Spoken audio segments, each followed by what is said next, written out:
T minus 10, 9, 8, 7, 6, 5, 4, 3, 2, 1.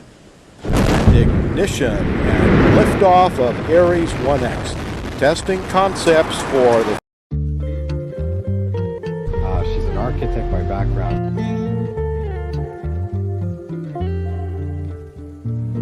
Welcome back. How are you? Good.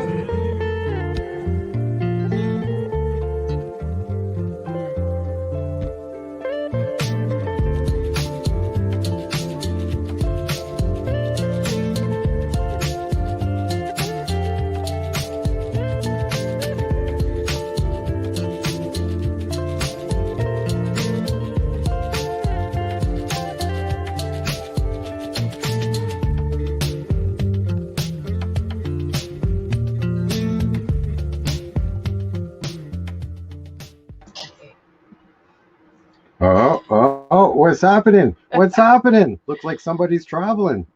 Good morning. Good morning, everyone. How is everybody today? We're our chipper selves again. We were ghosts yesterday, but we'll talk about that a little bit later. But yes, as you can see, we are back in the camper. Yay! You were supposed to put the other thing up first. What other thing? The good morning from Cabo San Lucas. It doesn't work. Oh, that's too bad. For some reason, sharing video files right now, the sound doesn't come through.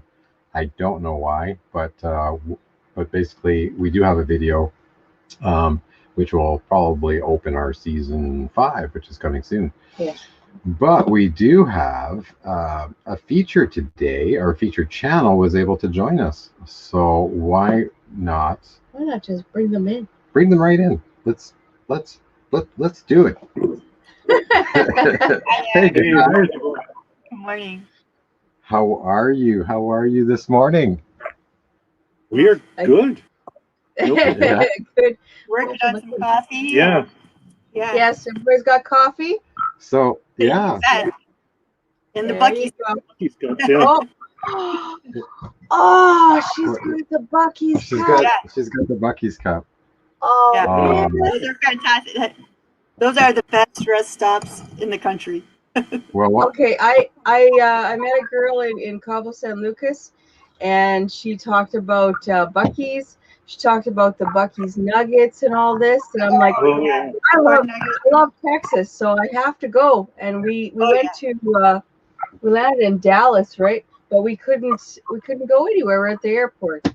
Oh, we were in an airport hotel. So You know, walking into a Buc-ee's, it's like walking into a shopping mall. It's I mean, huge. they're Texas size. They're gigantic. You know, we walk in and we have like our list. Like, okay, we're coming in. We're getting a soda. We're getting a sandwich, and we're leaving. And we walk out, you know, $200 lighter yes. with. It's like us in Costco. Yeah, sounds like Costco. Yeah. Yep. It's like a travel stop of Costco. Nice. Well, that's on my list. That's one of my lists for Texas, I'll tell you. So where are you guys? Well, first of all, let's start with your channel name. You know, introduce yourselves and let us know a little bit about your journey, how you came to be a truck camper lifers. Well, we're Steve and Noel. We are originally from Portland, Oregon. A couple years ago, we pulled the plug on regular life and decided to do something different. As Corona would have it, something different kept changing. And we last year ended up with Cupcake, our Arctic Fox 990 truck camper, and started traveling the U.S. Yeah. So we have a website we keep. It's stevennoel.com. And we're just chronicling our travels through the U.S. right now in our truck camper. But more than that, we're global travelers. We pre-corona, we were in Southeast Asia traveling. Prior to that, we were backpacking in the U.S. Our goal, once Canada and Mexico drop restrictions for travel, we'd like to actually head completely north all the way up to the Arctic Ocean, and then go south down through Central and perhaps even into South America in Cupcake. But at this point in time, with Really? Wow. we're just kind of poking around the U.S. trying to make sure we stay in weather that's sunny but not too sunny. Yeah. Oh yeah, we hear you. It was getting a little too sunny down in Cabo for Papa, but it was nice for me. I like the heat. Oh, how hot was it there? 30, Yeah, it was getting up to the 32. no, I don't think it hit 30, like 29, 30. It picked up. What happens is that around the first week of May, the weather just shifts. Yeah. And it goes from cool and dry to hotter and humider and hotter and humider. And by the time you hit July, like you'll get heat waves into the 30s, so 85 starting to push 90. And I'm more of a polar bear, and I prefer coolness. Yeah, That's how I am. I prefer cool weather. Yeah. For years, we had neighbors that were sunbirds, and they would disappear every year around end of November, and then they would return to Pacific Northwest, usually somewhere around May. They said it just got too hot for them in Arizona. And what was interesting to me was they said, so many of the RV places actually started closing in the summer. It's just too hot, so people didn't want to go there. Yeah, I can see that. We don't know what we would do. Even it's really hard to cool an RV once you start getting above 90, 95 degrees, just like it's hard to keep it warm below 0 degrees F for you guys. But, minus 10, minus 15 here. Regardless, you can never pump enough heat into them to not freeze a water line or freeze yourself or the condensation issues. And so that answers. We're learning all about the challenges of both heating and cooling. A little well, so that kind of answered the name of the channel, Cupcake Chronicles. So Cupcake is the name of your camper. Yes. Right on. So how did you come up with that? So my dad passed away in January of 2020, which was kind of he didn't have to be in an assisted living during COVID. So, and he ended his Parkinson's journey. So that was kind of a blessing for him. But he and Steve always called each other Cupcake. So when we walk into the room, it would be, "Hey, Cupcake, what's going on?" It'd be like taking Dad on part of our journey with us. Yeah. So he was very. I know. Yeah. I know. You got me. Prior to us embarking with our truck camper, we owned for about a year. We had a camper van. Yeah. And Noel's dad was very, very interested in our travels in that. Yeah. He said he was very envious that he daydreamed of getting to go along with us. He daydreamed because I've never been in that camper van. It was a little small. it was tight. Yeah, but by then he was wheelchair bound, so he wasn't able to. But, so it really seemed like a nice idea, to kind of name this rig after him. He would like this one far better than he would have liked the camper van. Yeah. Absolutely. Yeah. Well, that's interesting. Well, I take my dad with us everywhere too. He's in a little mini vial. When my dad passed away, we got married, and I took him to Cabo San Lucas on the beach when we got married. So. Oh, nice. Oh, that's nice. That's very nice. That's excellent. Yeah. And of course, we had his picture there, and so he joined us that way. He's still with us. Yeah, that's kind of how we feel. Yeah. So. And it's really interesting. Tell them the story about dimes. About that giving you. When my dad had passed, we never really discussed anything about of things because I took care of my dad when he was sick. He had cancer, and so he never went into an assisted living either. So he went to the hospital and passed in the hospital when we were just transitioning and selling our condo. And then when he passed, I started getting dimed. So she would find dimes everywhere on the Right. ground. So Wow. it was very interesting. Like it was, you know, and it's the old. You kind of feel it in the ether. You see Yeah, it. You think it. just a little note or a little. So When I was walking Devin and Cabo, they don't, in Cabo San Lucas, they don't have dimes, but they have this little tiny 50-cent piece. Well, you probably know what I'm talking about. It's silver. it's like a It little kind of half looks peso. like it kind of looks like a dime. The same size. It looks like it. So he can't find dimes, but he's basically leaving Whatever. 50 cents. It looks like a dime. pesos. Isn't it? So, Right in the middle, like it could be right in the middle of nowhere beside a cactus. And I look down and there's a little 50-cent peso. Oh my goodness, that's awesome. That is. I know. I'm like, okay. yeah, here we are. We're gonna start. We're all gonna start crying. That's what we're Well, thanks for having us Yeah. on. Well, Bye. Let's continue the grieving process, eh? Yeah. Wow. Yeah. Yeah. It is a process, isn't it? Oh, geez. Now It you got is. me. Now you guys got me going. Yeah. It That's So, holds special places in our lives. Yeah. so tell us a little bit, just to clarify a little bit. So, is.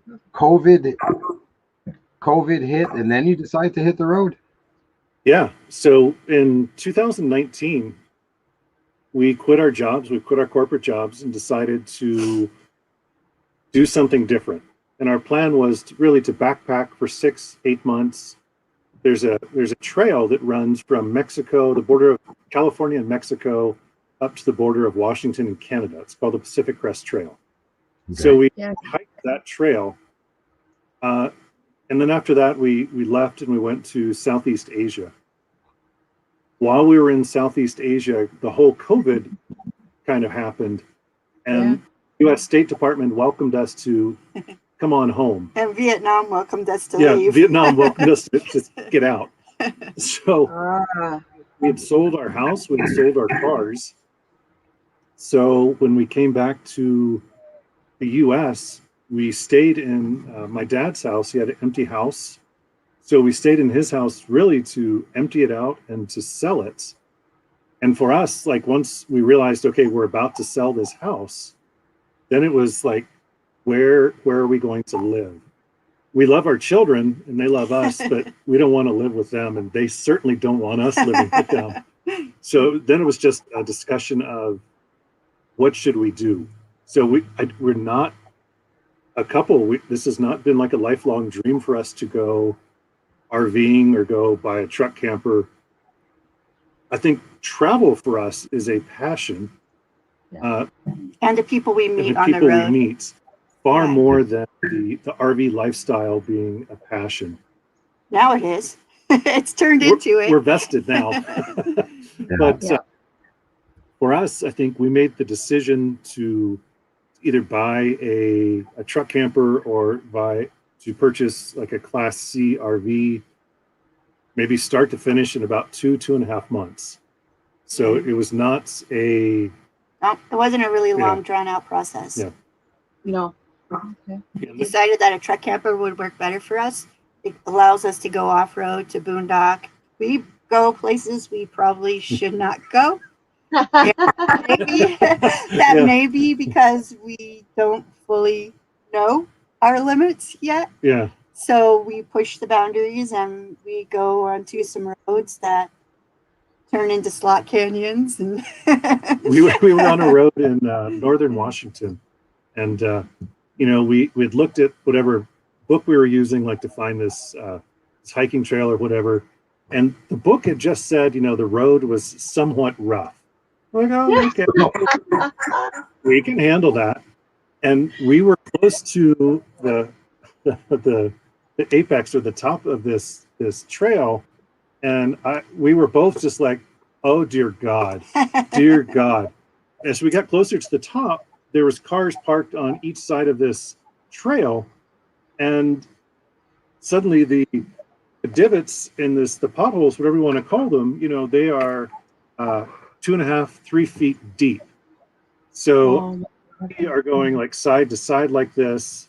We're just my life decisions of like, what have we done? There's no going. There was nowhere to back up. Yeah. Nowhere to back up.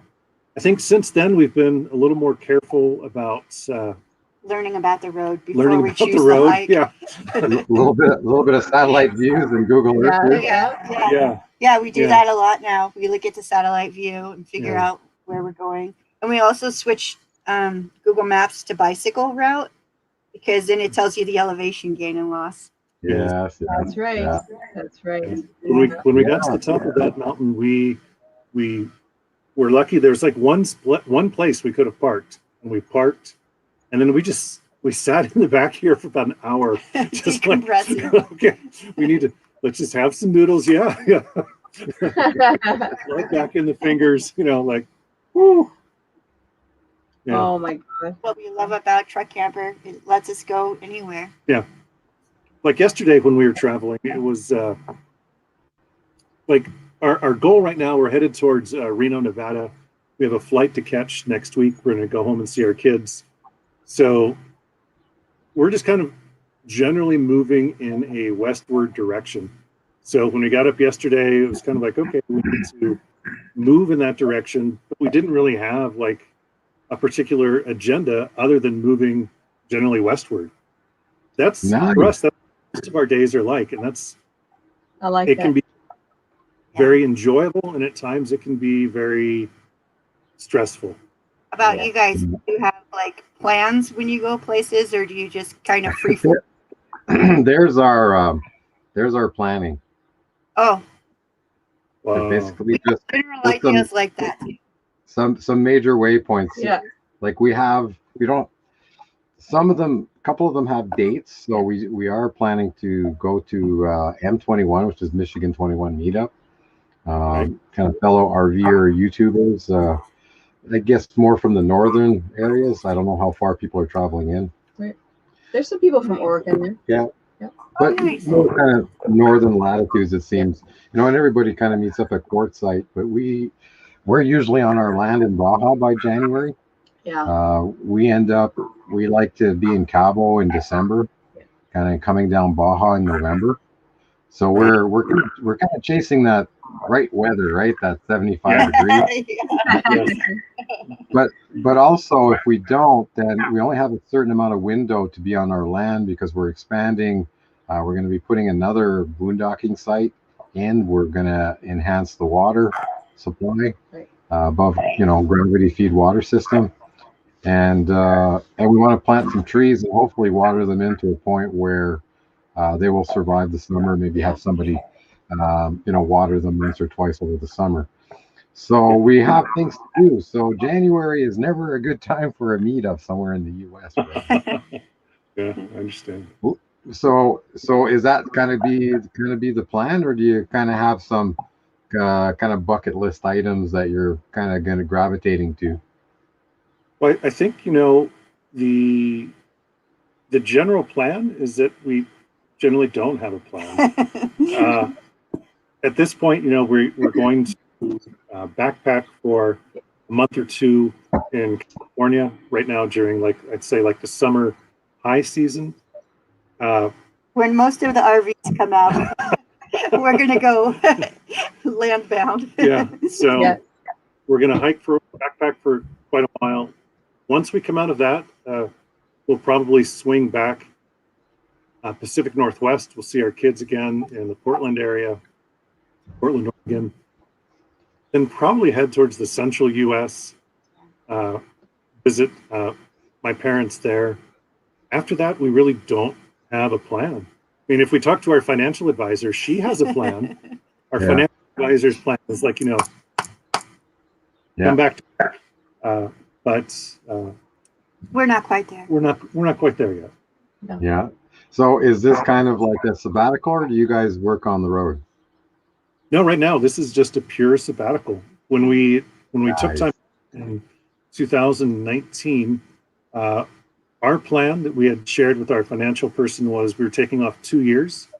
Her plan that she shared with us was that we were taking off 12 to 18 months. Now that we're out here and doing this, It's actually, She's helping us make it work. yeah, it's a lesson in having less and needing less. We have, Yes.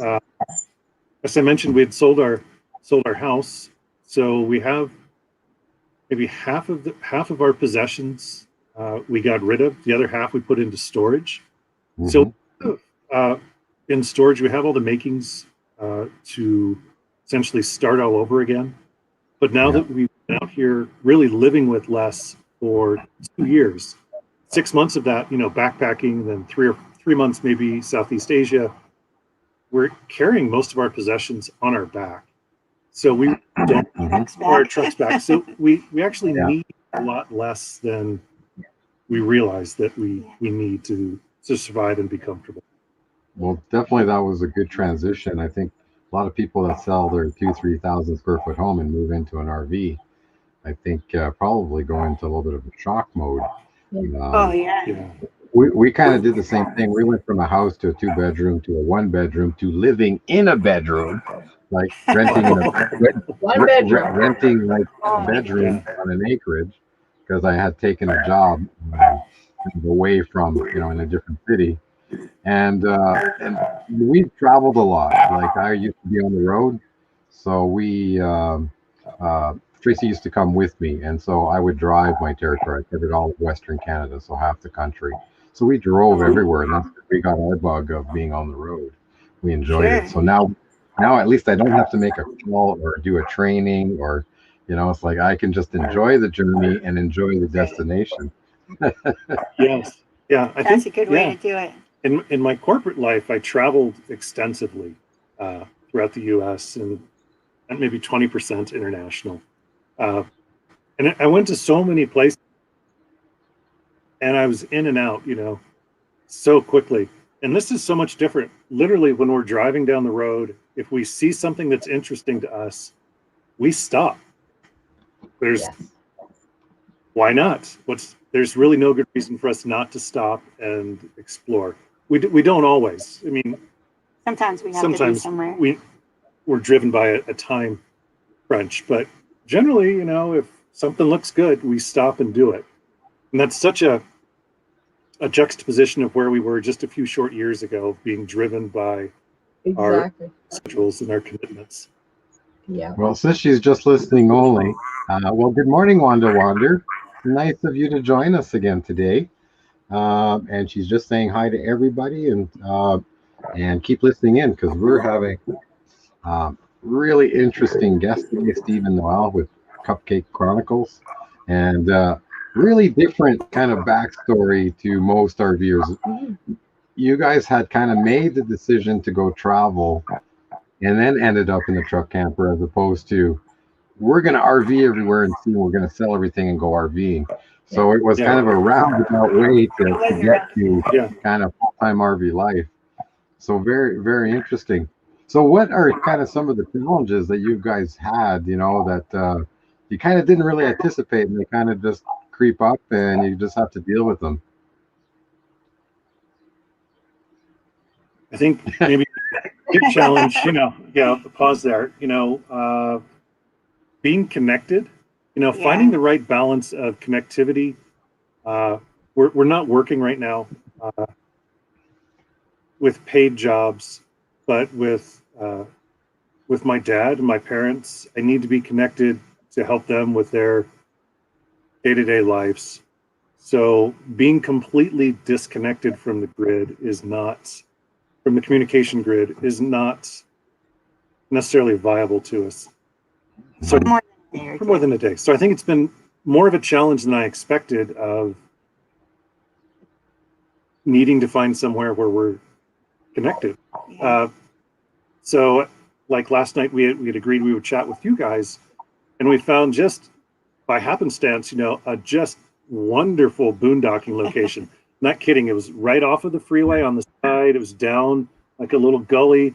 There was a creek with water flowing. We were covered picnic area. We're like, we have made it. And then we realized we have no cell service. Yeah. So we came out of the creek area, and found somewhere where we had service, which was fine. But that's being connected, or finding that right level of being connected is challenging at times. It's tough. You're So, right. Absolutely. and it's funny you should say that, because as we're starting to plan our season 5, this is us being here in terms of our video sequence.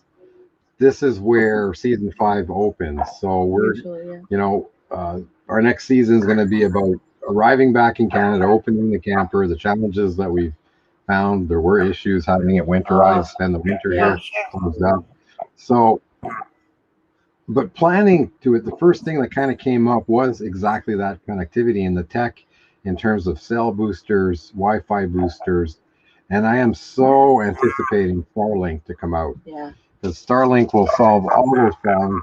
We have the same problems because I work from remotely. I still work. I still run my own kind of engineering business, which I can do from the road. We're very fortunate that way. That's what allows us to do this lifestyle, because we're certainly not trust fund babies or anything like that. But that connectivity, I hear you. It's like, I will tell my clients when I know I'm going into a location that says, listen, I need a break. You know, we found a great place, you know, let's say in Baja, so I can tell you right away, there's no cell service there. So we'll see you in 4 days. And then I get there and I'll find Wi-Fi, maybe, right? And I'll go, email me if you need anything. See you later. Bye. So there, you know, there's no virtual meetings or anything like that. It's just not going to happen. So Starlink, I don't know, have you guys heard of the Starlink system that SpaceX is putting up? That's why SpaceX is launching like every 2 weeks. Yeah, it's just amazing. The initial beta tests, like, people are getting incredible download speeds, sometimes up to 100 down, you know, 50 up. Very consistently, you know, 20, 30, 40 down, 10, 20 up. So, and from anywhere, right? Once you're now wherever they're testing it right now, it's in cells. So you have a service address and you have a coverage cell. But the intent is by the end of the year, as they get more satellites in the constellation, they will make it portable so that you can change the service address, and then to a point where it's going to be mobile. So RVers, it'll just follow you. It'll just switch you like cell towers. That would be fantastic. We live and die by our upload and download speeds. We're running with our channel. We put up like original content once a week, and our videos are anywhere from 10 minutes on the low end, maybe to 20 minutes, sometimes 30. But we're looking for a good connection. So wherever we're at and we found some wireless connection, I'm constantly checking it, you know, for what is my upload speed. And there's been known to be moments of weeping in the camper when we look at the upload speed and we're coming in somewhere around 1 to 2 meg per second, and I'm doing my back calculation of, okay, how big is this file I need to upload, and then how long are we going to need to sit in the McDonald's parking lot to upload this video? So, and that's the challenge. And the thing is that when you test, you know, it's like, it's not the download speed, it's the upload. And the upload is so much more expensive, and that's why you see the difference in speed all the time when you speed test. It's like 20 down, 1 up. Yes. And Mexico, like at least in Baja, upload speed is notoriously bad. You might be able to get 5-10 down, half up, 0.1 up. Like, you know, it's bad. Wow. So we have the same dilemma there. So you know, we just kind of updated our cell packages. So now Canadians pay the most expensive cell plans and data fees probably in the world. Oh, really? So they are starting, and everything is like, oh, pay more for more, a little bit more, and they just nickel and dime you. So now they're starting to come into line. So now they finally introduced the unlimited data plan. Finally, at least our carrier did, and where we can share that data. I couldn't before because we were on two different plans where we were paying off our phones, right? We bought the phone. So because the phones weren't paid off, you can't change the plan. All these excuses to keep you, at maximum revenue. So my phone finally paid off here in May. And so just June 1st, new plan, and we've got 25 gigs each shared on a shared account, and it's unlimited. So at least I could continue to work if we're not paying attention too much. But definitely after looking at my Wi-Fi consumption on my phone, just on my phone, I think last month was like 150 gigs. Yeah. And that's just the phone. That's not the computer and her phone. And that's not doing any other work. Yeah. We are always on YouTube. We don't watch TV. We're totally on YouTube. I think we try to follow close to 500. We're subscribed to 500 channels. Tumbleweed RvLife. So when people want to join us on a live, we have, and we don't recognize them, we have a VIP list. So I was working that list a little bit this morning. So we keep track of them. We also look at their progress. So I'll see if I can find one here that we'll have kind of a sub 2 count. So here we go. I did one here this morning. So it looks at how their sub rate is progressing and over how much time. We have other information that we're not showing here this morning, which is more personal, address, telephone numbers, things like that. But we keep track of them where we met them because it's called I call it the plus 50 or plus 55 syndrome. Is we cannot retain anything to memory at this point. We're just trying to function, so I know, and I noticed it, as soon as I hit about 50, 55, it's like it was like a switch went off. And I think it's just stress. It's just stressful lives, right? Yeah. Hey, what's happened to our hinge? It shouldn't be doing that. You shouldn't be doing that. Our friction hinge, I think, is done because our door is flopping in the wind. Oh no! Oh no, it's very windy, honey. Is it very windy? Yeah. But it shouldn't move. It should be quite windy before it starts to move.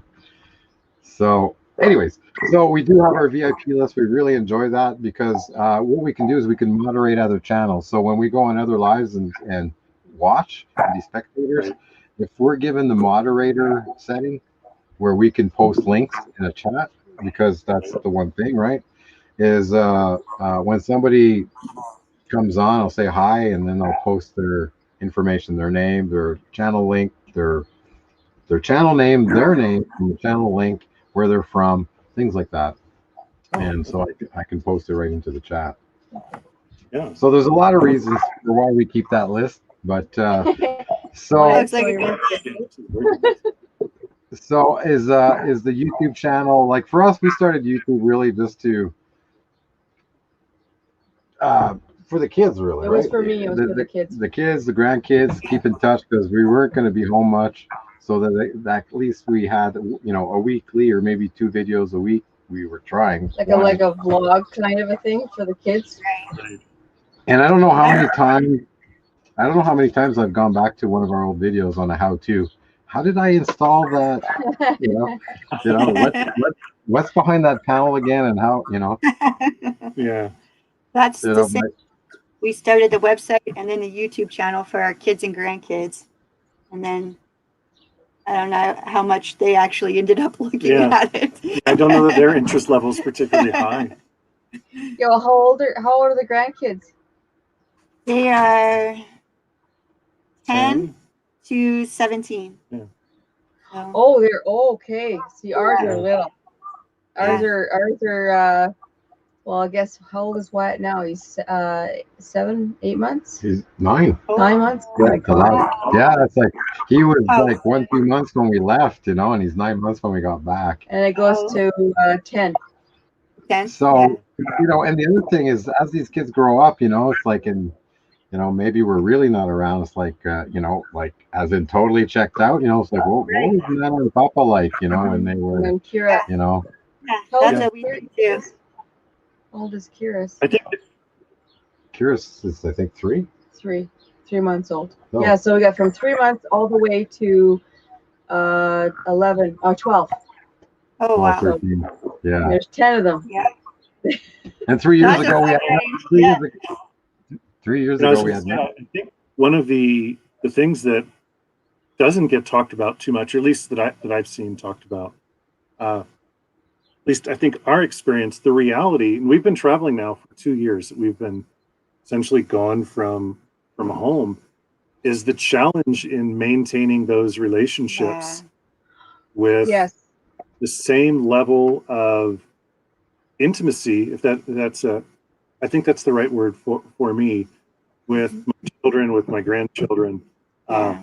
Nothing beats face to face to play a board game or to talk about life or to have a cup of coffee together.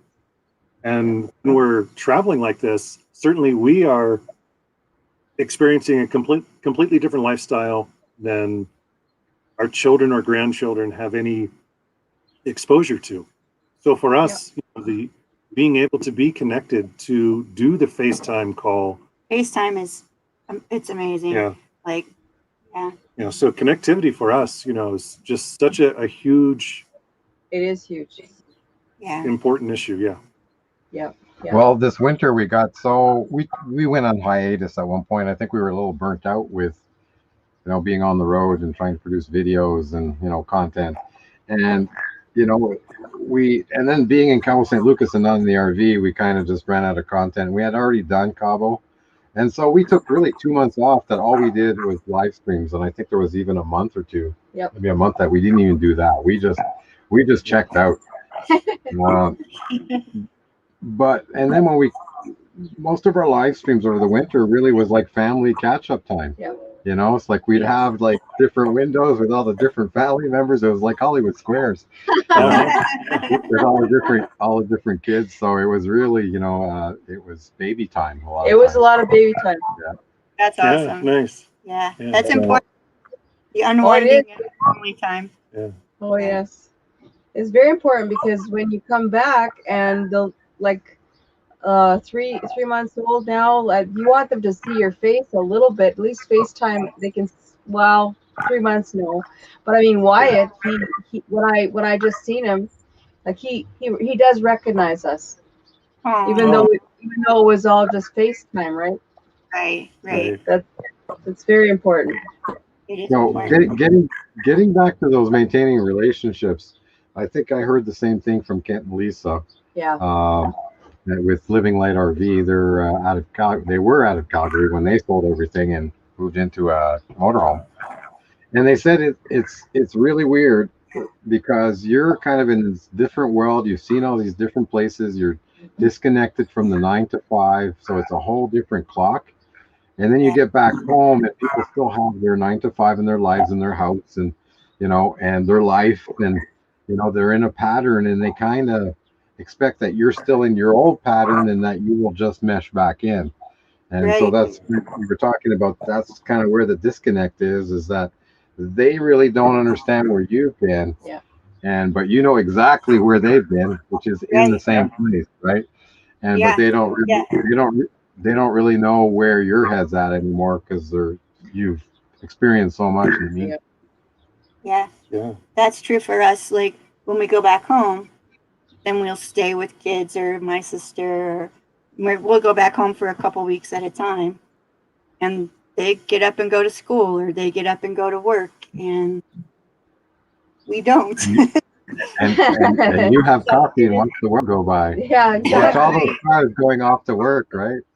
Yeah. I think we raise eyebrows a little bit when we're visiting with family. We get a little giddy, like, oh my gosh, we have electricity. We have a good Wi-Fi connection.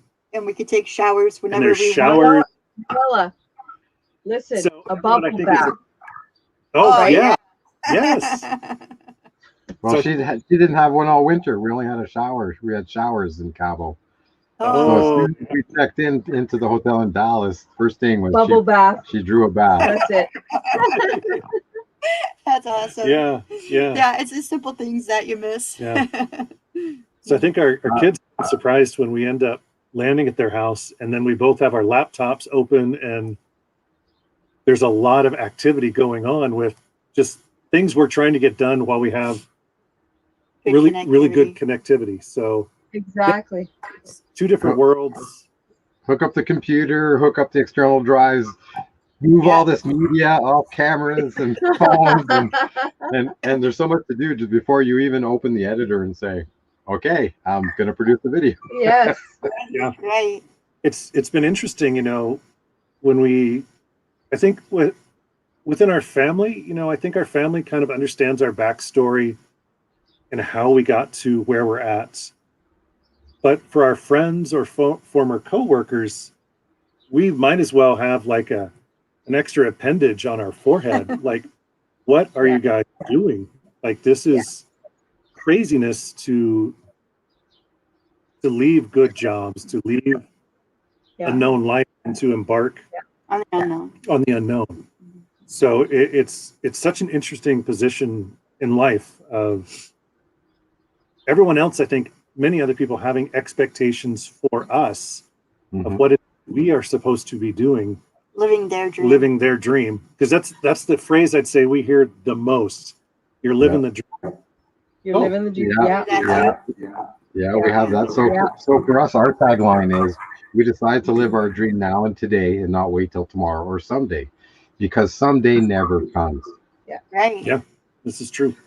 So, it's like, how many times you've heard of somebody, they worked hard all their life, they were very successful, and they retired and died. Yeah. It's too much. It's too many times. Too many times I've heard it. So for us, Our family members. I think I've always taken sabbaticals, as in unemployed, along the way. It's just my kind of creative nature. I can't just dovetail into a job, and as soon as it gets into repetitive pattern, if I can't fix something, improve something, streamline something, and you just want me to just keep doing the same thing every day, it's like, bye-bye, I'm going to go fix the next one. Yeah. So I tried starting businesses along the way, and so I found myself, and also when I was working hard, I would tend to it started with 3 weeks vacations. Wow, getting 3 weeks in a row. And that was like, I almost don't want to go back to work. Now, as soon as I took 2 months off, that was it. I got to find another way, because this 9 to 5, 2 weeks off, Too hard to go back. Isn't going to work. So, we, started this business in 2016, and we had bought this property in Baja in 17, not really knowing, it's like we wanted to buy something. We love, Southern Baja. We couldn't afford a condo and trying to support a house. No. So these lots were like, we can cash a little bit of our RSPs, like 401ks. So we'll cash them out a bit, move tomorrow's dreams today. And we made the move, not realizing that, 3 years later or 2 years later, it's like, hey, we can go boondock on our property. We had never made the connection, that we're going to travel in an RV and we've got land. So we never made that connection. We thought it might be a little too, we were still newbies, and it's like, could we make it work? Could we make it work? So we put in a composting toilet. We put in a solar system that's adequate to run enough inverter. We don't have room we only have one 200 amp battery. That's all we have room for. Storage, about storage, right? God. And I found it. I didn't use our storage. I didn't touch any of our storage. I found dead zones in the front inspection hatches where the batteries are not accessible when the camper's on the truck. It's on the front of the camper, and then there's an inspection hatch for the tank, for one of the tanks.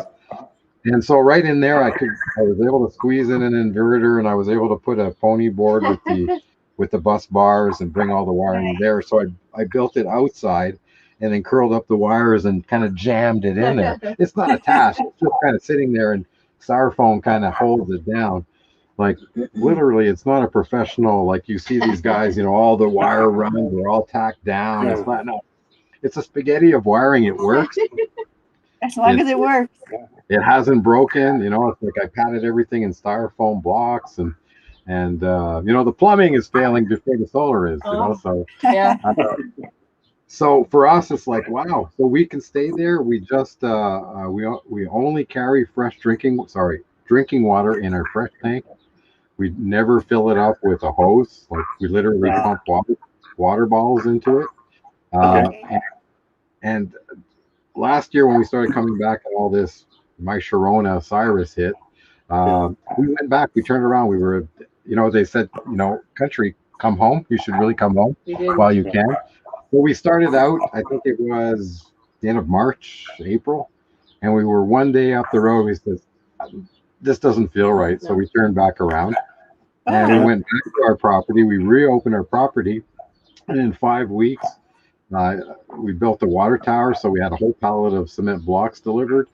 I built a tower, plywood, and put a Tanaco on it. So, you know, at 1,200 liters, put in some gravity feed and built an outside shower, and with a little bit of a bypass at the shower to bring a line into the kitchen so we could fill the sink for dishes. So we stopped using our fresh drinking water for showering and dishes, and so we were able, and then I got a big 66 pounder of propane. So we only have 2 20s, and I don't like going into the second 20 because the RV fridge has to run on it while we go get more. So I got this big 60 pounder, tied it in where one of the 20s are, which in Mexico, trust me, to find all the crossover fittings, literally, I went from this to that to this to that to this to make it work. It was fun. Yeah, I mean, it was like 3 trips to the hardware store, and but once we tied it in, we had enough water. We had a second tank borrowed from the neighbor, so we had 2 1,200 liter tanks. One was for watering the trees, one was for showering and dishes, and that propane lasted us for 5 weeks. That we didn't have to go for supplies. So we just stayed there. We didn't have to go anywhere. You made it. It sounds like. Yeah, that was nice. That was really nice. So we looked. We were very reluctant when we were in Vietnam, and oh, that's right, they were overseas. we were not really like aware of what was going on in the world with news, but we were traveling, so we weren't like, let's sit and watch the news like all day, every day. But what we would see on the news of life in the United States, it did not look that appealing, like coming back. Like it was not our choice. Like, oh, we need to go back to the U.S. So we can be in the toilet paper shortage. Yeah, I mean, we were seeing this craziness on the television of life in the U.S. It was really like the could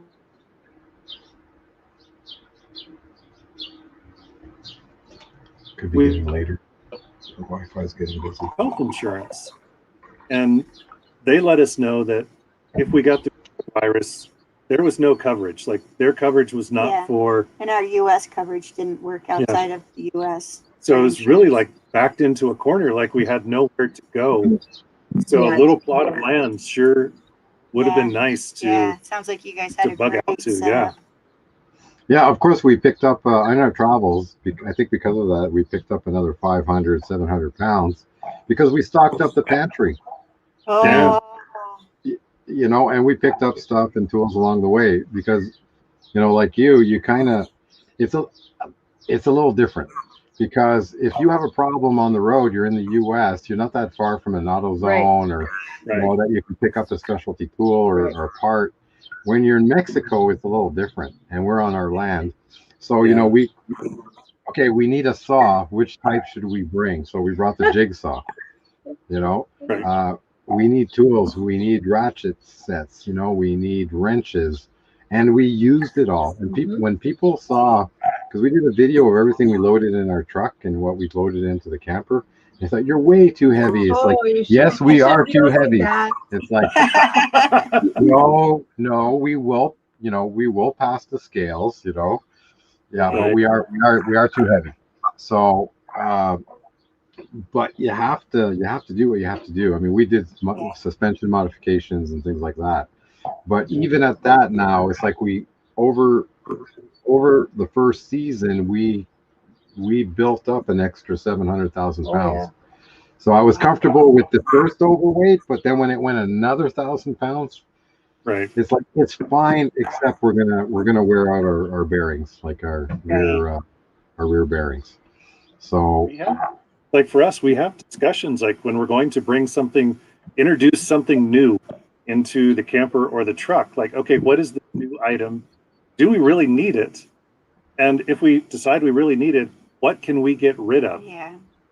That will make sense for this or drop weight for this. Yeah. Yep. We're constantly purging. It's got to have multiple uses, right? If it is, yeah. See, like for me, we've got our frying pans are all cast iron. But two of them. Yeah. Only two. Them, yeah. I should say that two frying pans, but they're cast iron, and a cast iron pot, because that can go from here to our to the fire pit. The fire pit. Sure. Yeah. So you can cook inside and outside.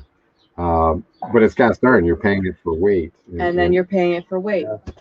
So things like we left in October last year, and we had to go. We went down the west coast, and we were hitting mountain passes. And they said, November 1st, the law says you need to carry tire chains or snow tires. Well, we have we're not going to be putting on snow tires on a truck camper. So I went out and bought chains, and I didn't realize how freaking heavy they were. Yeah. 2 sets of chains, I've got 19 and a half wheels, tires. And so when we came back, we started thinning out stuff. So I took one set out. Says, okay, I'm legally carrying chains. But I just figured, well, if I actually needed them, I'd want them front and back. And so now I'm thinking of ditching the second set of chains. So we're going to be doing a video of all the things that we purchased that were good and all the things that were a waste. Yeah, a waste of money. Yeah. So that'd be a good video. Well, so, Are you guys going to be heading back to the creek? Well, we might. Yeah. It was a good spot. It was just screaming out for us to throw in our fishing lines and see what kind of food we could catch. Yeah, and if you catch something, are there fire pits there that you could have a little fire and grill something on the fire? Yeah. Oh, nice. Very nice. Yeah. Yeah, Right that's on. what I'd be doing. Right on. For sure. I'd be doing that. But you're basically at a campground today then. Yeah, we are. For another hour. Oh, it's only just to borrow your Wi-Fi and. Yeah. So are you guys? You said Good Sam's, right? So you guys must be Good Sam members. We are. Mm-hmm. Yeah, but honestly, I mean, we got a Good Sam membership really just for the potential for needing like a tow or needing some kind of. Uh-oh.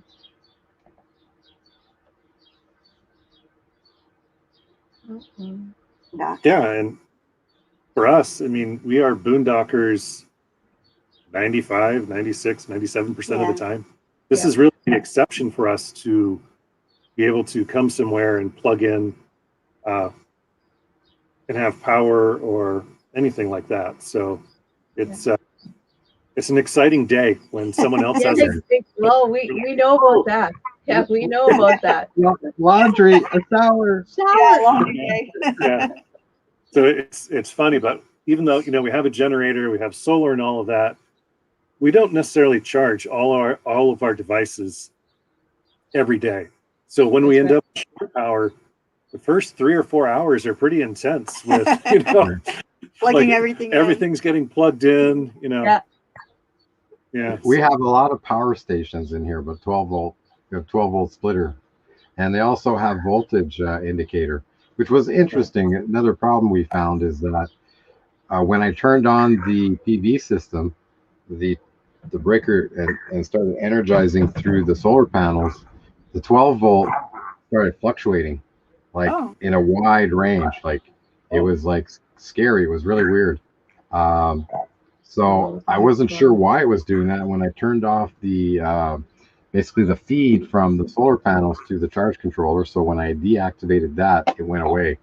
So it's strictly running through the battery now, and the battery is being charged by the shore power through the inverter charger. So, you know, I haven't gone on the roof yet, and the first thought I had is, did a squirrel gnaw through one of the wires, or, you know, it's like, I thought of covering the camper with a tarp, you know, keep the snow They have off a it. lot of squirrels here. So I don't know.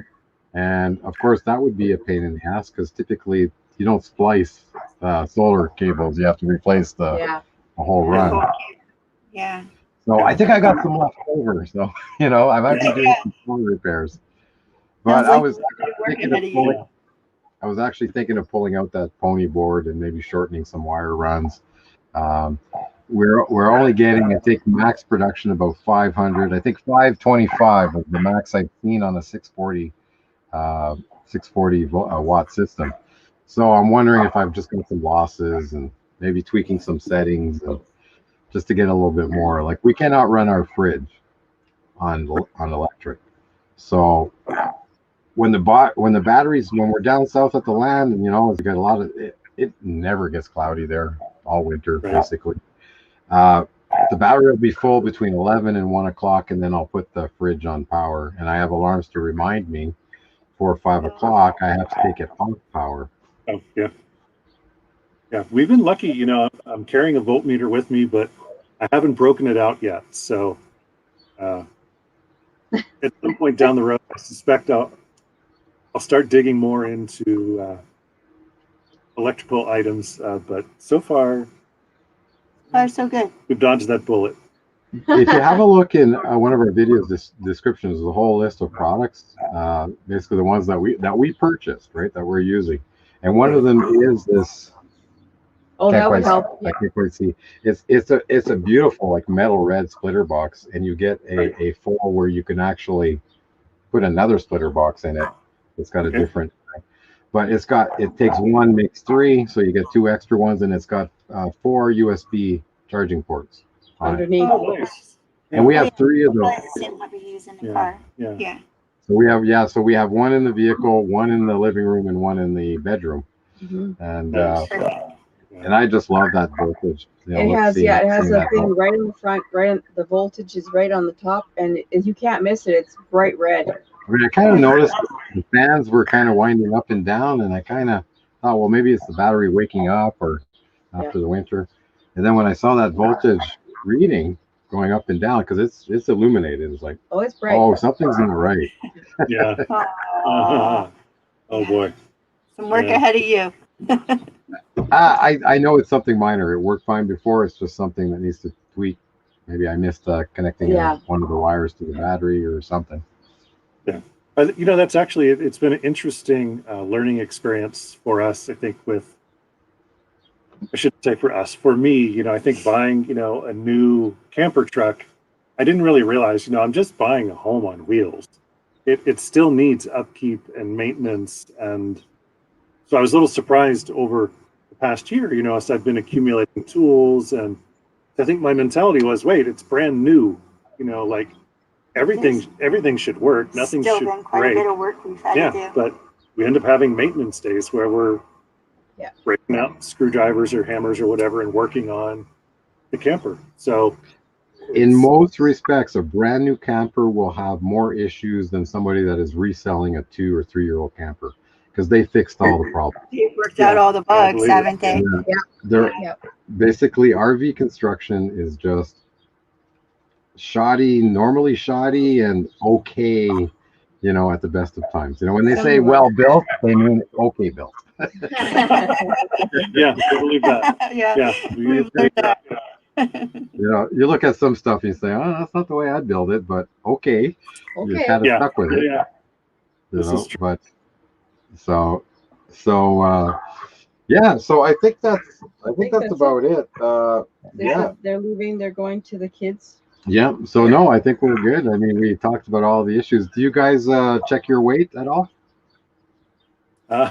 You know, we did 2 or 3 times. Like when we bought it, just buying the camper itself, you know, it was, you know, I like to think of myself as a technical fellow. I'm an engineer by trade, but I was even having a hard time, like understanding, like cutting through the crap from the RV dealer, like how much does this weigh with all of my options?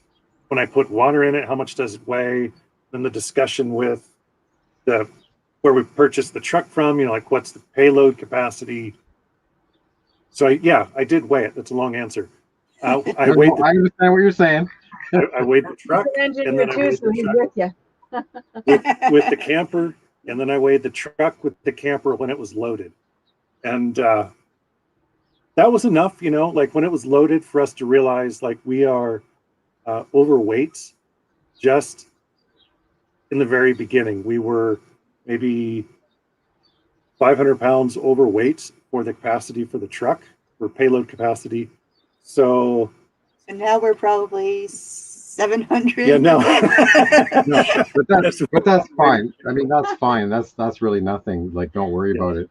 Like the guys that deliver these campers, they have also a 450. Yep. And they just put stable loads on them. So by the way, I put stable loads on ours, but we like to carry a lot of water. Yes. And it wasn't quite enough. You hit that overpass in the back, kind of spongy. Yeah. So we ended up putting 2 more leaves in the spring set. We took off the stable loads and put 2 more leaves, and that solved it. Yeah. Now, running with it empty, like with the camper off, like when we go to town on Washboard Road, I'll tell you, that's like our kidneys are kind of permanently bruised.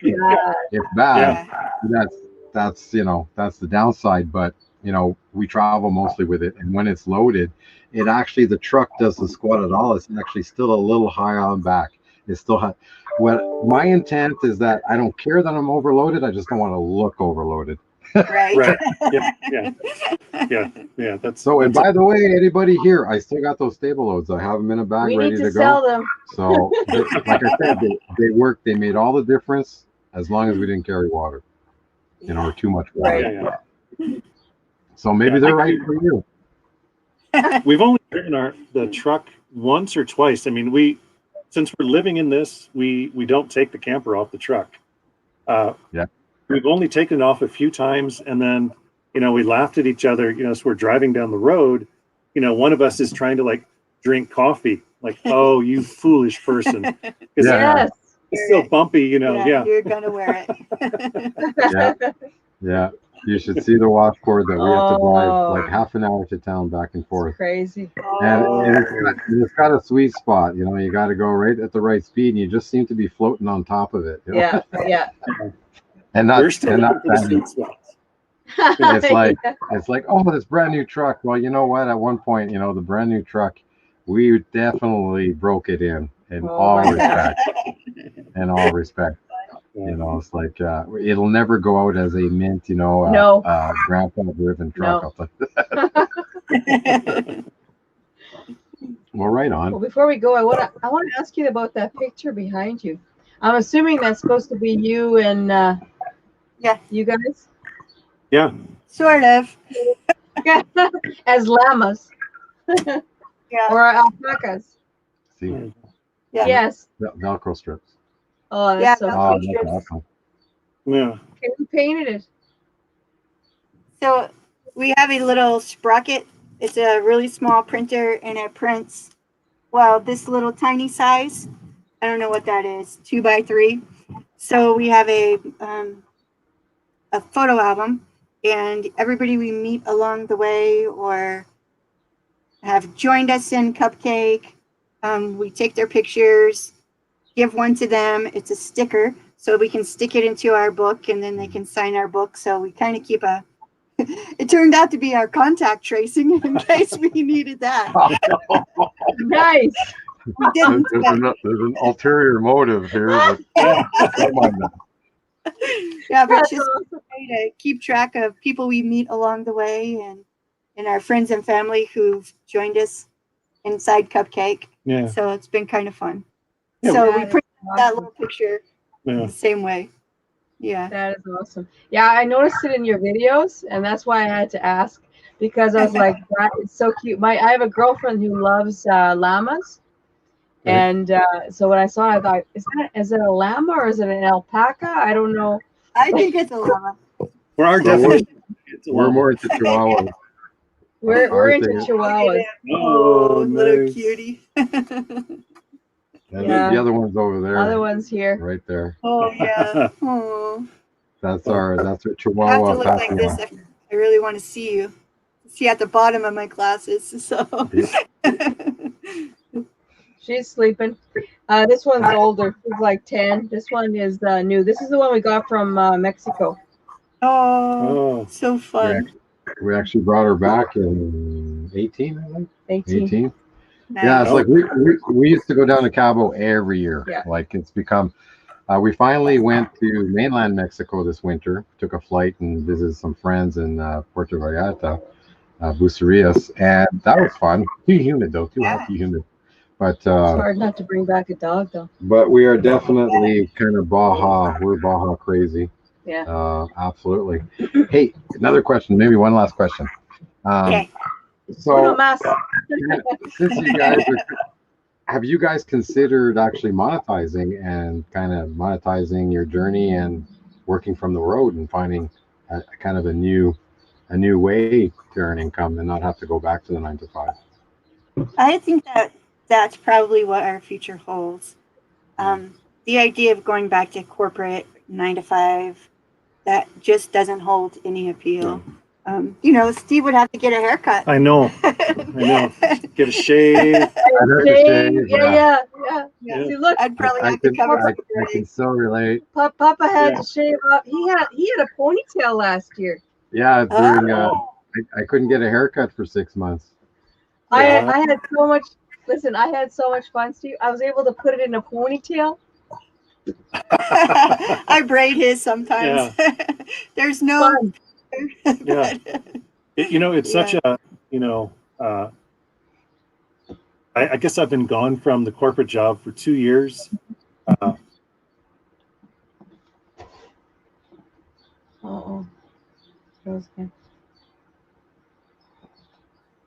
Mental clarity of thinking of what do I want to do with the time that I have remaining on this planet. Does that involve sitting through long meetings? I don't think it does. So the idea of monetization, certainly of our journey itself, we're working on that. We have patrons who support us, people who are watching our videos that support us. But really, we're going to end up augmenting that with some kind of remote work that we're doing. So for us, like the connectivity issue, as we've messed with it this past year, it's been important for us to have connectivity, but not critical. I think as we move forward, where we say, okay, we're going to pick up another income stream. Remote work. Yeah. And actually, one of the funny things, like this silly bench that we're sitting on, it's horrible. It's just horrible. So when we've sat on the bench and we've worked for like 4 or 5 hours on our laptops, we get up and we're walking away like, oh, my kidneys, I got punched. Uh-huh. It's some simple things that, like we've learned, I guess, from the past year. The connectivity will be important to us. Having a functional workspace that leave us bruised and achy will be important. Yes. So check out our previous 4 or 5 live streams. Just the descriptions. Go look into the links. You'll see some things about connectivity tech. So last week there was an update on Starlink. There was also a feature. What was it? Feature at the bottom. Featured video, I think. Was a channel that took how they modified their dinette. It wouldn't work for you guys what they did because you're probably a little too tall. These were kind of smaller people. They're short people. What he did is that he took the pillows off and customized the board that usually makes the bed, and he built a platform and built his desk facing the window. Facing the window. So they put a desk there and they had a pull out that they could then each face each other. Yeah.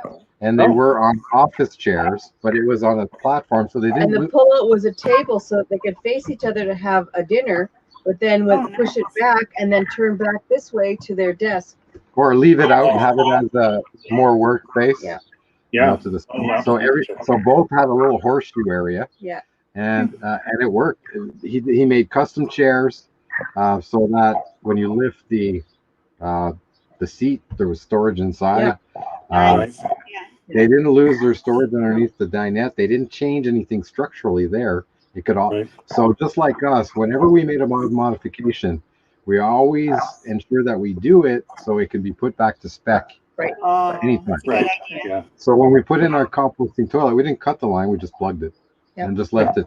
We couldn't push it back through the floor. We just left it there. It's behind the toilet. Right. You know, stuff like that. There was another thing we did too. So now our next project is also, I mean, if you see our setup in here, I have a big, you know, Costco, you know, adjustable, you know, plastic table. Oh, nice. Yeah.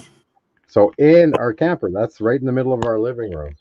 Yeah. So it makes it a little tight maneuvering. So what we're going to do is we're going to take out that couch and we're going to turn that into the office. This table is going in that space. Nice. And so nothing's going to be permanent. It's just going to be floating that we just, like we do now, we're just going to tear down, stack it up and go down the road. And we'll be able to put the couch back in when, you know, we decide to get rid of this unit. Put it back to what people want. That's a great way to do it. So, but go back in the links, all the kind of the different products, the tech reviews. In the last 3, 4, 5 weeks, I've been focusing on reaching out to specifically truck camper people. And until I run out of truck camper people, it's like it's going to be, you know, feature of the week, channel of the week is going to be truck campers. So have a look. There's other people now. If you'd like to grow your channel with, you know, 1,000 subscribers, but more importantly, the 4,000 watch hours, that's the hard one, right? Keeping that in phase. So we reached our 1,000, and it was thanks to the community, the community, the RV community that go live. Okay, and your best one to get introduced at this point is Weekend RVing. Okay, James and Millie are live. You know, I know they were live almost every morning. They're back to work now, but they went back to hometown and they went back to Oklahoma. They traveled a little bit, but they had to basically go back. So they're stationary again, but they're still in their RV. Yeah. They do live streams. They use StreamYard, and it is a great way to earn your hours. So get introduced. You'll get introduced to the community, and people will come and visit and become new friends. You don't call them subscribers. You call them new friends. Right. Nice. Just because of algorithm reasons, there's ways to become a new friend to basically maximize the algorithm, and you'll be introduced to the community, and at least your friend count will increase in a block, and then you'll be more encouraged to maybe having live streams. Because, okay, so you have, let's say you have a 10-minute video, figure out what your average viewership is. So if, let's say per 100 views, well, figure that, how much is that in watch time, right? Right. But in a live, let's say you go live for 1 hour and you have 20 people on that live, that's 20 hours right there in one shot. One shot. I didn't realize So, that. you know, you might want to, and that's how we started. You know, we thought it was fun. I'm a little bit of a ham. I used to work in sales, you know, so I don't mind. I don't mind.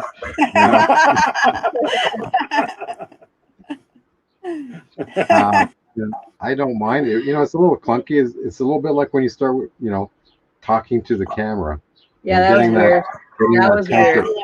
For me, It's still weird. Yeah. So, you know, and the live, you know, to get those watch hours, the live is like, well, it's not scripted. You don't have to edit it. You don't have to cut it. You don't have to add music to it and take 6 hours to edit it, you know, and then who knows how long to upload it, right? So it's a great way. It's a great way to get the hours. Yeah. So have a look at Weekend RV, maybe kind of look them up after the stream, and you know, go become friends and hit the bell.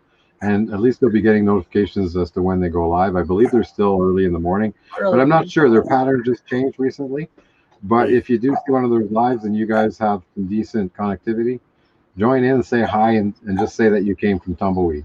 Yeah, we'll do Okay, it. yeah, we'll do it. Yeah. And they're the nicest people. Very, very nice people. They're so amazing. Well, we've enjoyed chatting with you Yeah, guys. thank you so much. You guys are awesome Yeah. and amazing people. So thank It was you. fun. If there's anything you want to contact us about, moving forward, we're happy to talk about anything. If you want to head south, we have land. You made it. Thank you up on that. Come see us down there. Our plan is to leave in September and kind of go east. We're going to Michigan, and then down the east coast to Florida, and then across to Houston, as you saw our map. So we're kind of doing the east coast and south, and then we're going down Baja. So if that's something that interests you, we're putting it out there. If anybody who wants to convoy down with us, we can give you our list of stops as to places you can boondock on the way down. And I think anybody have an app. You guys have an app? Yeah, but when you get to Baja, Overlander is probably your best bet. Okay. The most. It's pretty good. Yeah. But there's so much stuff on our Overlander trying to figure out, okay, what's just good for a stop overnight and what's good to spend a week on the beach, and that type of idea. That's why we chose a truck camper too, is because we can go. Yeah. We can other people need to. Yeah, exactly. So if you need anything, just reach out through email. Let us know. We can do this. We can do a messenger chat. We can do whatever. We don't have FaceTime. We've left for the dark side of Samsung. That's okay. That's all right. Works. But I do FaceTime with the kids and whatever. But that's on Facebook Messenger. Yeah, we do that too. So. Yeah. So when I have decent, we had really kick-ass Wi-Fi and data in Mexico, so I did all my business through WhatsApp, and it worked wonderful. Yeah, I think we used WhatsApp in South Africa. Yeah, that was big with our friends there. So yes, they do it. And it's big in Mexico too. I mean, they do business. They'll send quote file attachments. Yeah. And they do. Yeah, and they'll also say, "Are you on WhatsApp?" That's the first thing they'll say. Yeah, our contractors send us quotes through it, so it's like, wow. That's awesome. Yeah. Okay, I gotta step it up a notch. Well, right on, guys. Well, listen, safe travels, and hopefully we can maybe crisscross somewhere. Yeah, that'd be great. But it reminded me that I need to throw the stable loads back in to the cargo hatch, because I know somebody will need them. Somebody's gonna need them. Somebody will complain and say, we're just sagging a little bit too much. And what it is, it's like wedges that basically fit in between the overload and the spring set. And what it does is it makes the overload kick in earlier. Yeah. So you're not going to sag as bad. And it does stiffen it up a bit. So, and of course, I don't have the instructions for what basically the manufacturer has them downloadable. And I had a shop install it, because you have to drill a hole through the bottom, like that big thick one.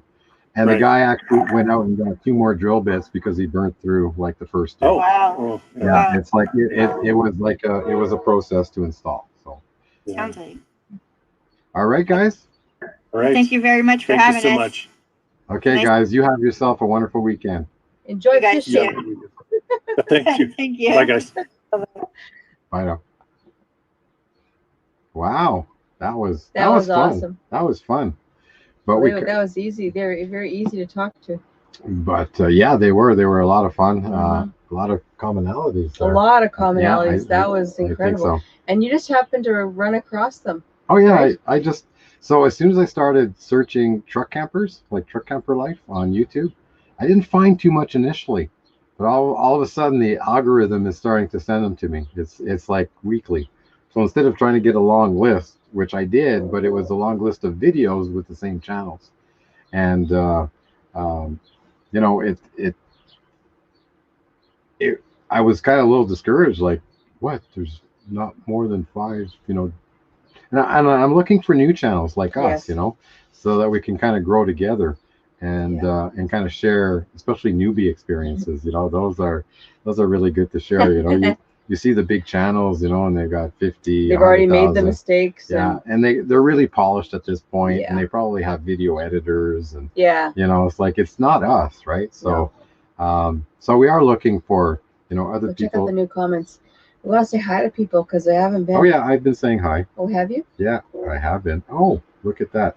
So this is the last one I did. Welcome home. No more ordering pizza from crappy places. No, just Millie, pizza from good places. Yeah, Millie, I tell you, I should have listened to myself when Amanda and had mentioned it on Facebook. This deal, this company or whatever this restaurant had. I should have said, yeah, let's order from there. But it was so much food. So we just thought, well, maybe we'll just order pizza. Oh, that was a mistake. We should have just ordered. Yeah, the dogs are here, Amanda. They're on me. They were sitting up by the window, but then they decided to they decided to come sit on me. A French braid. Yeah, you know what? I put his hair in a ponytail at one point. French braids. Now it's too. Now it's way too short. Oh, I just can't stand long here. It just gets so hot back Oh, here. Amanda, their rig is Cupcake, and if you go back to the beginning, and they'll explain why they named their truck camper Cupcake. I don't want to say it because I'll end up crying. Yeah. again. Go ahead, go watch it because we were all bawling. Okay, except Steve, but we were all teary and going. Yeah, it's a really wonderful story. So, yeah, it was good. I think they're on Wi-Fi. That's why they're still connected. So we'll leave that. I will disconnect them for. Oh, they don't even realize they're still on. Okay, I don't know why they use the Kick guest. You can kick guests off. Found a leak. Oh, hang on. So the fitting this here is was what cracked. we found when we got here. And so we this sprung same a one leak here too was cracked. in the drain hose. And I think going the problem from the kitchen is sink down to the basement. There was water This on the hose is floor, and we're supposed to like, give- where's that water to coming give, So from? there's to two give it plastic some slack, fittings that make that so things connection can between vibrate. the But they the hose tied and the down pipe, the and they're hose both so cracked. They both freaking cracked. tight. on And it both wasn't ends here. due to winter. It wasn't like These because fittings of had nowhere. freezing. No, they didn't have We any had been give. seeing water on the floor, So like just I'm smaller sure it's the quantities. vibration over time. And Cracked the fittings. you know, it was And, fine in Mexico, but yeah, I think I by the time we think, got home, it was worse. Oh, When I find these And we fittings, just I thought think it I'm was going the to get fridge 6 of that them. was kind of thawing, you 2 know. for replacements and 4 but for fixing when it happens I again. saw a little bit of water You on can the see it steps happening going again and out, again. and it actually had gone down there underneath, like through the panel there. And anyway, so I opened up this panel and saw it, and I thought, oh my God, So is we it? found a I thought leak. maybe it was a So hose at first. the fitting here was cracked. I thought it was a. And I thought it was this same one a here water too was line that had cracked. broke or something, but no, And it's I just think that the plastic problem fitting is there that you're seeing, that white plastic this fitting. hose is supposed to give So give, and of right? course, To give you know, it I some can't slack, let you get one. so things can But vibrate. thank you, Victor, for But chasing they that down tied for down me. the hose so We're freaking kind tight. of making. We can't on really both do ends dishes here. in the small bathroom sink, but These we fittings do. had We can nowhere. wash. No, We they can didn't wash have our any hands, you know. henceforth, that's So why we had to I'm order sure in. it's the Yeah, vibration and that's over why we time. order crappy pizza. Cracked the fittings. Oh, Captain Jack, And Captain Jack. yeah, how's I it think going? You're going to be on in when I find these fittings, I think I'm going to get 6 of them. 36 minutes. 36 2 for minutes. replacements So and that 4 is for awesome. Ahoy, fixing when it yes. happens again. We are so I happy can see it to see happening you. again and again. We actually made it back to land. We are back in our camper, As you can see. as you can see. However, guys, we are on cell data today. We don't quite have our hookup, but I just wanted to quickly show you what is stream. There it is. So I just quickly wanted to show you the kind of the features of the week. So we had our featured channel. Have a look if you just got here. Chronicles. It wasn't. Oh, it was fun. Life in a truck camper. It was very fun. Yeah, They're awesome people. They remind us a lot of ourselves. And the funny thing is, he's an engineer. Yeah, he's also an engineer. That's hilarious. Yeah. So, so we didn't really get to our features of the week. What I will do is I will leave them for next week. However, if you do want to go look at them, maybe you should let's do the feature place. We do updates. need to do the feature place update because of we have some great information and great news. Oh, So- hell, we'll just use it. We got 50 gigs. Okay, let's go. All right, let's do it. Okay, so do you remember, whoever's been here before? Oh, did I get rid of that? No, I didn't. Did I? What are you looking for? I now? did. First picture. Well, don't do that one. Oh, wait. Got to talk about it first. Okay, we'll talk about it. Okay, the featured place, of course, is Cabo San Lucas, because we have some updates on the kitty cat Oreo that we got from the back dumpster. Yeah, area. Well, he wasn't in the Area. dumpster. Yeah, Okay, but come on. dumpster area. Yeah, he was the most friendliest cat, and he started coming into the condo. If you guys know the story, started coming into the condo, so we fed him. Then he just ended up being with us. He stayed in the condo with us. We decided to see if we could get him fixed. Long story short, he's fixed. Had a clean bill of health. Had all the paperwork. And then what do? We can't put him back out by the dumpster. That's just not right. So we tried to find him a home. I posted on Facebook. I was getting scared for weeks. Yeah. I was getting scared because it's getting down to the wire. We go for dinner with my friend Cynthia and her boyfriend Sean, and we met up with them. And all of a sudden, his friend of theirs, Bob, which is Cynthia's ex-husband, started talking about him. He had a cat. He had another cat that had just passed away. And so the cat that he had was used to having another cat around, and he said, well, I'll try it out. I'll take Oreo. And sure enough, he took Oreo, and let's show that picture. So this is Bob's cat. I don't know the cat's name. I forgot to ask Bob. Remember. But Oreo is there with his little green collar that we got him. And he said that's the latest picture, and he said that they're getting along excellent. No problems whatsoever. They're getting along fine.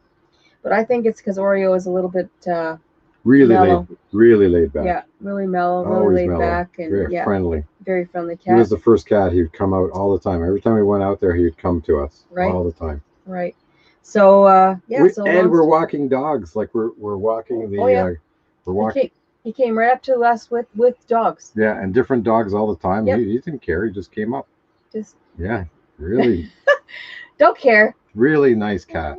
So really nice cat. So anyway, good for long Oreo. Story short, but better story is that this Oreo came from a dumpster. I want to say a dumpster, but he wasn't in the dumpster, but a dumpster area. Well, guess where he's living now? He's living in Petrogal, which is, if anybody knows, Cabo San Lucas is a beautiful, beautiful place. So he reminds me of that song, We're Moving On Up. Remember that show? Right. I can't remember the name of the show, but it reminds me of that because now Oreo had a life on the street, and now he's in like a penthouse apartment in the sky. Right on. So as you see, we are back in the camper. Yes. So I will put this for you. Like this. How's that? Oh, cool. How about like this? So yes, we took the big bird home. We flew from Cabo San Lucas to Dallas, and we stayed there overnight so we can make the last run in one day from Dallas to Regina. And I was pretty excited because guess where Dallas is? I didn't get to see Texas, just a little bit. Just the airport. Everybody see my shirt? Don't mess with Texas. I had to get that shirt. It's all blinged out too. So we flew home. We got through customs. We declined the 3-day mandatory. It's not mandatory. It's suggested. 3-day hotel stay until your arrival COVID test results come back in. We respectfully declined and indicated that we felt safer to go straight home, as we would have the least amount of contact with the least amount of people. Yeah, and we said that wasn't in Dallas. That was once we hit Canada. In Calgary. However, we were asked repeatedly through different stations going through border, you know, Several through times. customs, Yeah. several times as to, so you didn't take hotel, why? You didn't take hotel, why? 4 different people, and they actually didn't try. They're all health and Canada. safety Yeah, Canada. Health Canada. But they never said you must. They never argued back. They just asked. We gave the answer, and they accepted the answer. They said keep along. And you know, in our heart, I'm shaking, like, because I know this is going to. And I was calm. I'm going. This is exciting. I'm not nervous. I'm excited. I was calm because we were joking around with them, and they're, like I said, they're doing their job. That's their job. And it's no point in getting angry, no point in getting huffy with them. It's not them. It's what they have to do. They have to ask the questions. So yeah, we went through the stages. The first, as soon as you come off the escalator going into customs, yeah, they check your Arrive Canada check app. Everything. Yeah. And of course, we had a red. We weren't green because we didn't pre-book the hotel. You're supposed to pre-book and prepay. See, they're trying to make it sound like you must. I left it blank. I did it on the PC actually. I left it blank, and it gave me a code. So I got through the process. And anyways, I found it very nerve-wracking. You know, by the time we did get home, we had a 4-hour layover.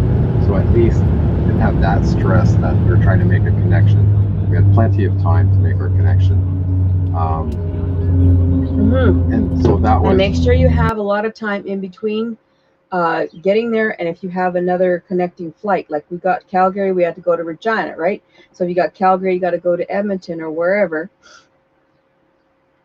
We got to go wherever. Oh, hi. Hi, Jane. How's it going today? But anyway, so make sure you have a lot of time because it literally took an hour. An hour and a half, okay? And the airport was empty.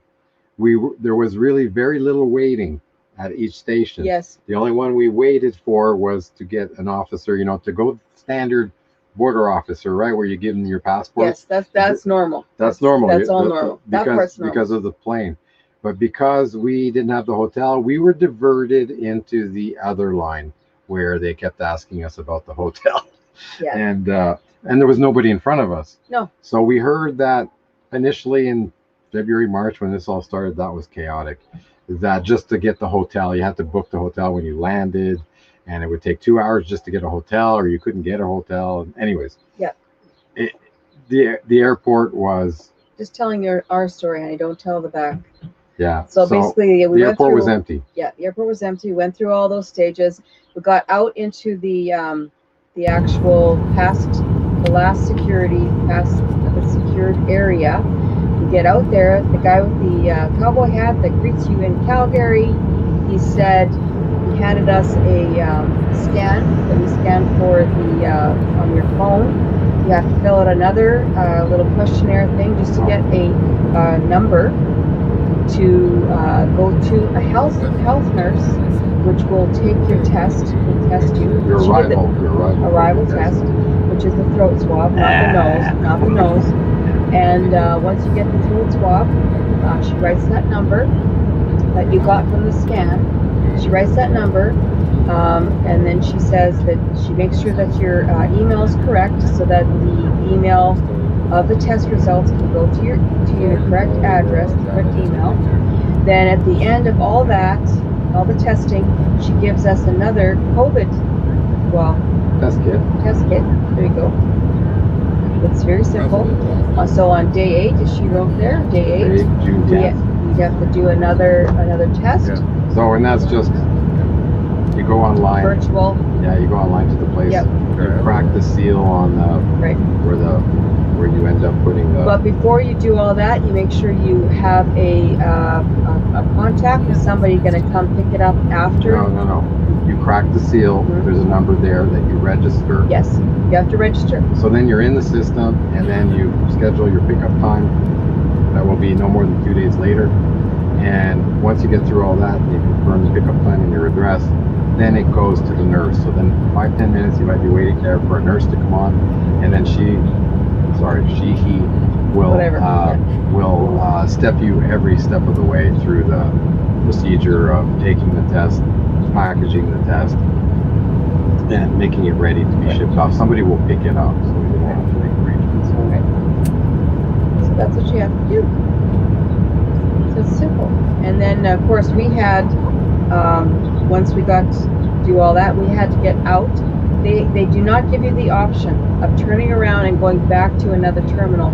You actually have to leave the terminal, and then go down the walkway. Well, wait a minute.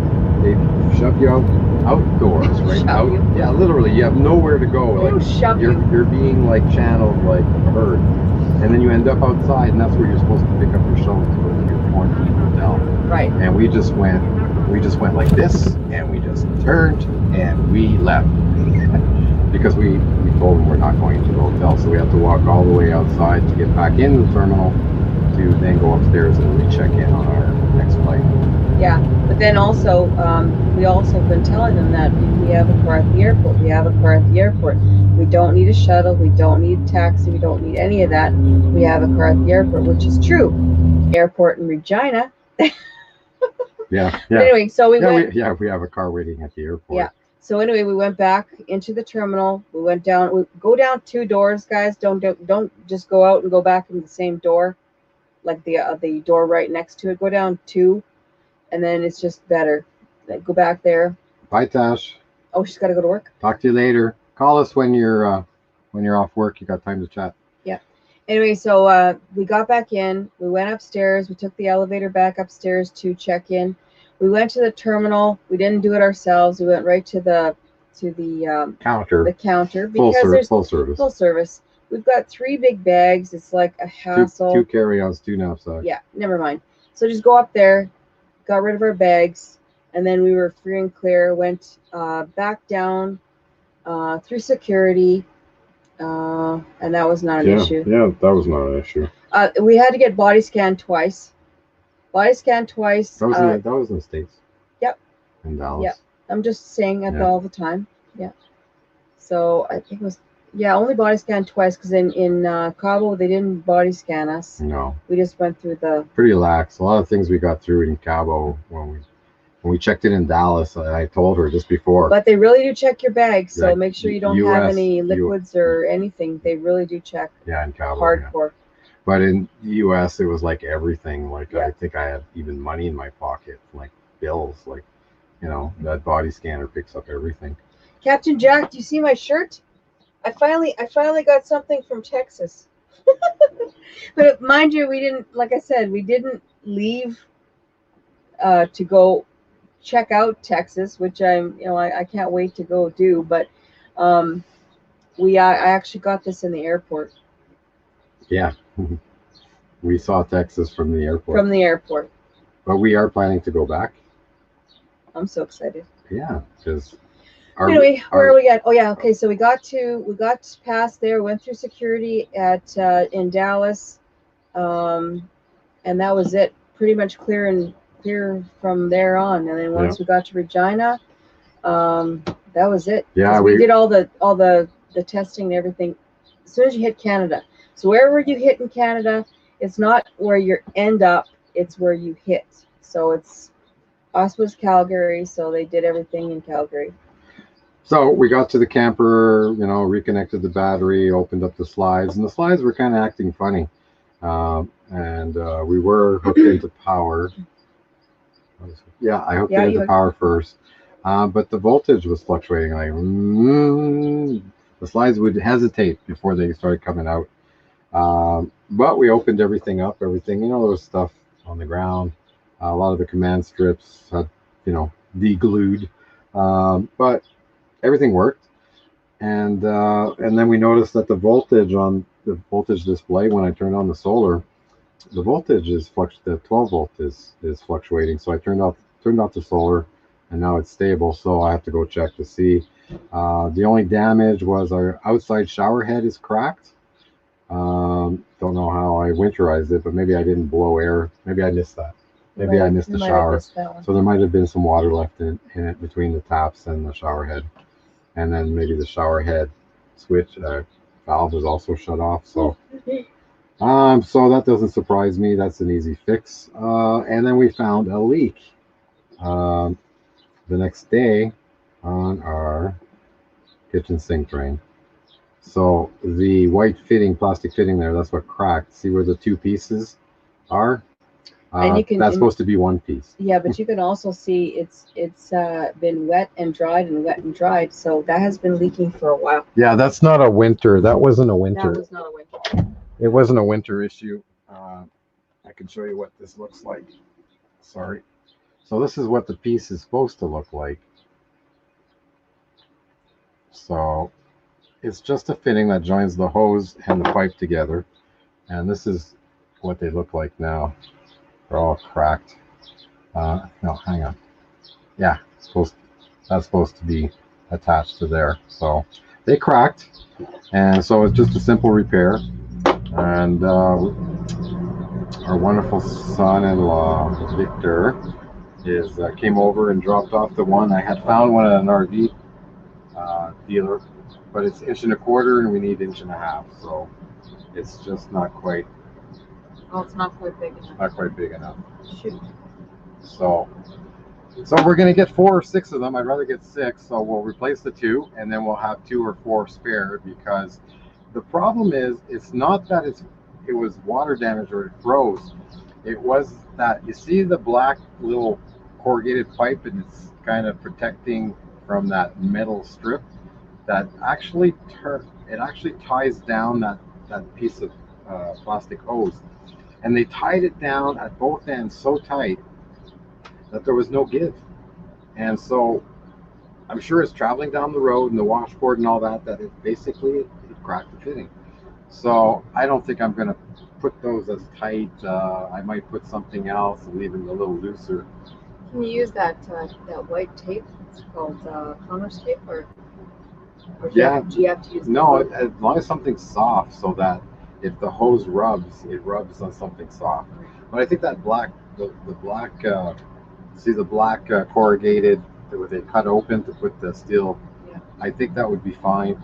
I'm just going to leave it a little looser. They didn't want it to rub at all, but it's causing cracks. So I'm going to keep it loose, but I also will be opening up that panel. Tracey came up with the idea that there's actually dead space there. So she's thinking to put a little bit of a shoe rack, not a rack, but a place to store shoes. A shelf of some kind to put our shoes. So they're not. Our shoes are right by the door right now, and it impedes the traffic way. We put our shoes there, they'll be out of the way. Yeah, I'm gonna see if I can put some sort of hinge system on that and a latch to keep it closed. But that we can just open the latch and actually open it and throw some shoes in there. That'd be great. But I don't know. There's a long list of things to do in the camper before we go. I don't know. That to-do list is building. Getting longer and longer, Liz. So let's have a look at that. No, that one. There's here. Move that. And this one. So this is the camper list, stuff that has to get done. And yeah, there's a lot of stuff. So, is Mama gonna make me add that one to the list too? Well, I think that will be the last job. That's the very last. Yeah. That could even be done on the road. That could even be done when we get to Cabo San Lucas. And one of the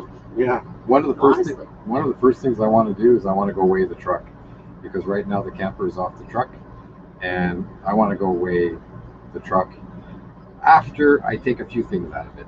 So I want to take some more out of there, and that way we can go to scales with the camper, and then we can see how much the camper actually weighs, how much we have in this thing, and that will probably be an eye opener.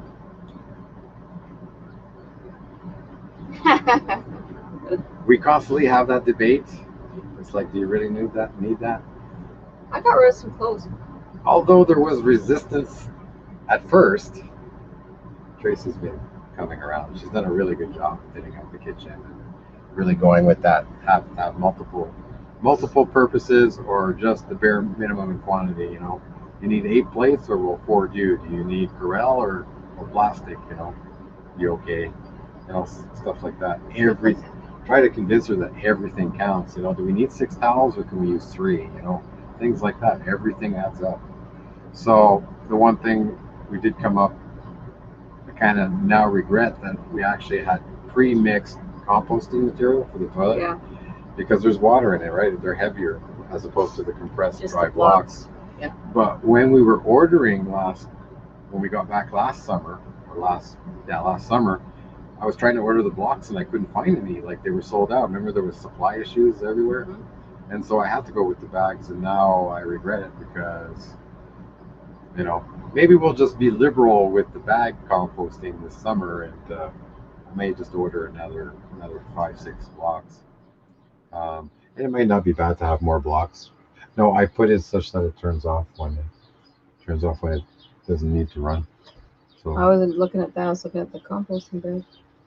yeah. So I had to change the toilet already when we first got here. okay, so that's all about flying home. Really, that was a long, That was a long one. But I mean, I had so many people ask me our experience coming home. And so I said, you know what, just check out our video. Like, we're going to tell you exactly what happened. our life. On our live. And we're going to just come check us out, and we'll tell you exactly what happened. Then I don't have to keep repeating myself over and over again. And I will repeat this. It's not a big a deal. These people are doing their job. They're enforcing what they have to do. Right. They're not enforcing you to go to the hotel. Okay, they're doing what they have to do according to their process, but Alberta is not enforcing the COVID Health Act, federal act. That's why we got away with it. But it's only in Alberta. You will be forced to go to a hotel in Vancouver, Toronto, and Montreal. But there's a lot of reports that are coming out, like from government studies. That basically the COVID, the hotel stay, the 3-day isolation when you land in a hotel at $2,000 is not effective. Right. Because a lot of people ended up flying to the States and drive over the border. Like, there's all these taxi services that sprung up. There's so much things happening that they're doing different. People are walking across the border with their suitcases. Yep. Because you don't have to test.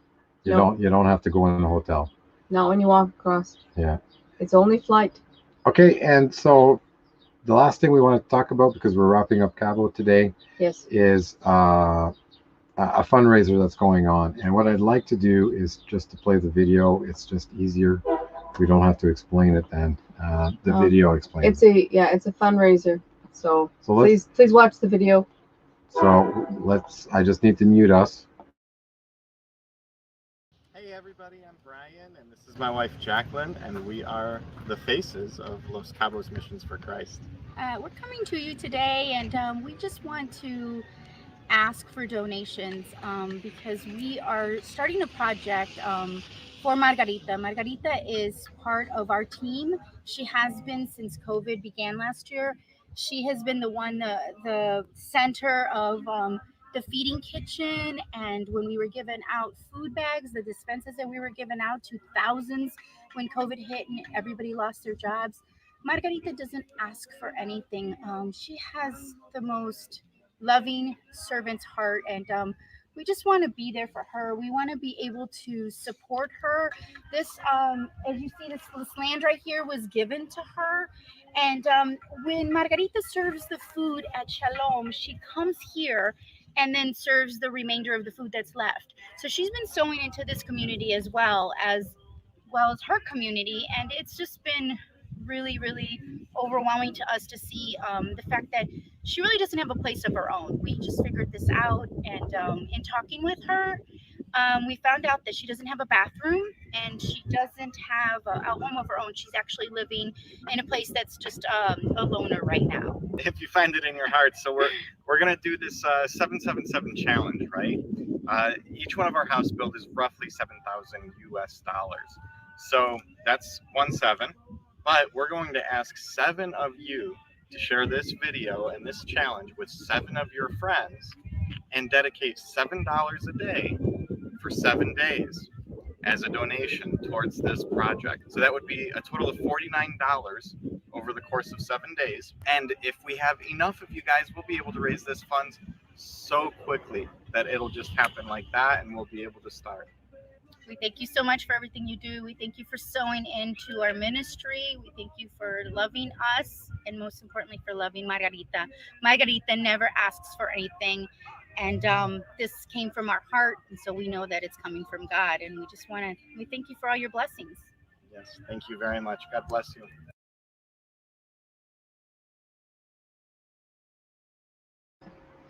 So there, so nice people. so there you go, guys. So what was the update? The update was, I think I sent it to you. Yeah. Okay.